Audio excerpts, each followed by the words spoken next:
पूनपुर एक पुराना भारतीय गांव। मिट्टी के घर, जलती लालटेनें और रात का ऐसा सन्नाटा जैसे यहाँ सदियों से कोई आवाज नहीं उठी हो। इसी गांव की एक शांत लड़की शिवानी, हर शाम वो मिट्टी के गड्ढे के पास बैठकर गुड़िया बनाती है, जैसे किसी छुपे दर्द को आकार दे रही हो। उसी दिन गांव में आता है हरिओम, सरकारी सर्वे टीम का जवान अधिकारी।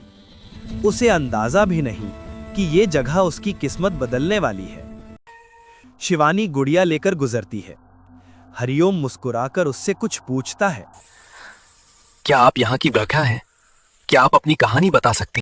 बच्चे हैरानी से देखते रहते हैं, क्योंकि शिवानी किसी से बात नहीं करती। रात के गहरे सन्नाटे में शिवानी नींद में चल रही है, नंगे पांव, कीचड़ में धंसते कदम और आंखें आधी खुली, मानो किसी अदृश्य रास्ते का पीछा कर रही हो। अचानक उसके पीछे की दीवार पर अपने आप एक गीला कीचड़ का हाथ उभर आता है, जैसे कोई अदृश्य चीज पास ही खड़ी हो। सुबह हरिओम टॉर्च लेकर उन पैरों के निशानों की जांच करता है। निशान गहरे हैं, लेकिन किसी इंसान के नहीं लगते। मंदिर के पास बैठे बूढ़े फुसफुसा रहे हैं। फिर से शुरू हो गया। वो पुराना श्राप वापस आ गया है। गांव के किनारे एक टूटता बिखरता आश्रम, जंगली घास, टूटी दीवारें और चलती हुई डरावनी धुंध, जैसे जगह अब भी करहा रही हो। एक अदृश्य ताकत शिवानी को वहीं ले जा रही है। उसके कदम उसके नहीं, किसी और के आदेश पर चल रहे हैं। हरिओम उसे पुकारते हुए अंधेरे गलियारे में उतर जाता है। टॉर्च की रोशनी कांप रही है और उसके पीछे अजीब गूंजें चल रही हैं। फिर मिट्टी से एक औरत की आत्मा बनती है, चेहरा धुंधला,